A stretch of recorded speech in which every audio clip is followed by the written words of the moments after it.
Before we talk about what's going to happen and what has happened in Riyadh, there will be some UK fight fans. I'm a UK fight fan.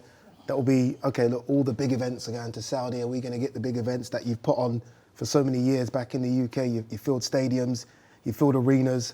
Are those now a thing of the past? Will all those big fights go to Riyadh, or will they still be some in the UK? No, I think they'll still be in the UK. Well, there will be. We've got a number of shows that we're announcing. So we'll be, keep on doing that. We've got fighters who, also be coming back into the fold again. We want to see, for example, Joe Joyce back out again. Yeah. He'd be looking to re-establish himself. So they'll happen. But really, if you look at it, it's no different than going back to the days when Vegas was really flying. A British fighter would win a title and then he'd be off to Vegas to make the money. Nassim Hamid did it. Ricky Hatton did it. They've all gone through. You look at all those fighters. You look at Amir Khan. Lennox, all of them. Lennox, all of them. They've all done it. It's nothing unusual. But the destination now is Saudi Arabia, is Riyadh. Yeah, it certainly is. I don't want to single out one fighter because you've had so many good fighters within your stable. You mentioned a few that have had good years. But Daniel Dubois, just because of the ups and downs and all the talk of him being a quitter, which I hate, but it's something that's been labelled at him. That performance against Jarrell Miller, me and you briefly spoke about it after the fight. If we can go on a bit more about it now. I mean, just how good has Daniel Dubois been to get that big win and that monkey off the back, if you like? He needed that. He needed that big time. There were a lot of doubters there. I was a little bit disappointed by a certain amount of fighters who were quite cruel in some of the things that were being said. And what I mean by that, certainly when he fought Joe Joyce, he fractured his eye socket in 4 places. He had nearly had a detached retina. It was just, one more punch, it would have detached his retina. That would have been the end of his career. And he did the right thing. And it's a funny thing, we look at, well, not funny, but it's a similar or an ironic thing that happened with Sonny Edwards. Yeah. In his fight, he got same injury or similar injury in his eye. So that was, and the way people, things that were said about it, they forget at the time he was in front on the judges' cards. I think he showed his balls when he got knocked down by Lorena, who weren't a bad puncher, and caught him cold in that first round on the top of the head, knocked him over. He had to grit his teeth and come back having tore all his ligaments. He was out the ring for nearly 8 months after that, where he tore the ligaments in his leg. So, going into that, a loss against Usyk, I mean, Usyk's fighting, he's considered to be the top heavyweight, one of the top, holds 3 titles. He could have beaten him. I thought he did beat him. I'll to this day say that was not a legal blow, but he did what he had to do. But I think he lost. When I say lost heart, I don't think he lost heart in himself. I think he lost heart in what he felt he was fighting Usyk and the referee. But irrespective of that, everybody's got an opinion. They all see it, and you can only say what you feel you saw, and what I saw in his last fight was this. He had to dig deep against the guy who fancied the job in Jarrell Miller, tough guy, big lump, big fella, fast hands, and thought that he outpsyched him leading up to the fight. I mean, he made a lot of comments about Daniel's heart.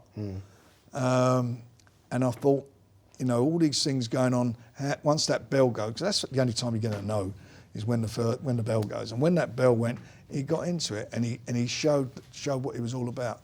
And he's only a young man, and he's got himself back right up there in the top echelon of all the heavyweights. And he's going to be involved in some big fights this year, there's no doubt about that. Yeah, he's enjoying himself right now in the West Indies. Yeah, hopefully he comes back and, as you say, some big fights in 2024. When you look at what's happening in Riyadh, you likened it a bit to Vegas and that explosion. And you could argue that what they're doing in Riyadh is even bigger, because we are seeing big fights as we did in Vegas, but maybe not bigger cards. Correct. The cards are massive here. They are, and they are happening. And the Riyadh season. My ignorance, I didn't know too much about the Riyadh season, and I'd say that up until the. I'm with you. Let's not pretend. And I'm not being, I'm not going to say that. Oh, this was. I didn't. But when you look at the events that they're putting on, I mean, the next night in the same stadium, Djokovic is there. Yeah. Playing tennis. I mean, every sportsman is more or less there playing in some event. The concerts that I have on there, both classical. pop music, rock music, hip hop, a lot. Well, you had look at the opening night of Tyson's fight. I mean, you had the hip hop royalty there, didn't you? So you got everything that can be from around the world, not just this part of the world, from the East, from the Middle East itself. All the top acts, everybody's playing there. And that tells you what it's all about. It's a destination, it's a place to be. And what's happening is, boxing's become an integral part of it. Why do you think that is? Because it's a sport that appeals to everybody around the world. And if I was putting something on in a season where all sports, I've got the finances to put most sports on, I would go for boxing because of the worldwide appeal. And what really helps is that His Excellency is a major, major boxing nut. He's a boxing fan through and through. He loves it. He watches every fight from all around the world, watches everything. Quite surprised when I met him, because you meet somebody and you think, oh, they just want to put a fight on, but he actually is very knowledgeable about the sport, which is brilliant because you can have a sensible discussion about boxing. You certainly can. We're here obviously for a presser for Knockout Chaos. Yep. Anthony Joshua versus Francis Ngannou. You know Ngannou so well. Obviously your charge, Tyson Fury, almost went life and death with him. How do you expect that one to come out, AJ Ngannou? I think it's a big jeopardy fight for AJ. He's got the benefit of what Tyson didn't have going into the fight, in as much that you've now seen him in a boxing ring. We know he can fight. So he can fight, and you know what to expect. So you've got that. He's got that to look forward to. But then I think to myself, what is Ngannou going to learn from what his first fight was? Is he going to improve? If he improves, he's going to be a real handful. We know he can punch. He's strong. He's tough. So I think it's not a foregone conclusion whatsoever, because I know now that he can box. He's a switch hitter. Yeah. And as I keep saying, he can punch, and he certainly can fight inside. So it's going to be an interesting fight. There's no doubt about it. I think it will be a knockout either way. Yeah, it's funny seeing them both together because AJ normally physically looks bigger than everyone. Yeah, this guy's a big guy. He's a strong, he's bigger than guy. AJ. And coming from the background he comes from, UFC, when they're in fighting, they're used to claiming hold of each other and pulling each other around. So he's not going to be someone you're just going to push him around. Final one. Obviously, all these events are happening within Riyadh season.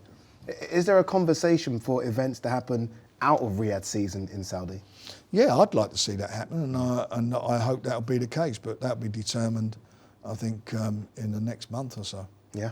Frank, as always, appreciate you talking to us. It's a pleasure. Thank you very much. We need like an hour sit down, please, Frank. Whenever you're ready. Yeah. I'm good to do it. Looking forward to it. Thanks. Somewhere a bit warmer though. 100%. Because it's freezing in here. Yeah, trust me, it's freezing. I'm just trying to pretend. I'll tell you what, the local pawnbroker's closed down next door. Frank Ryan, ladies and gentlemen. Thank you. Cheers.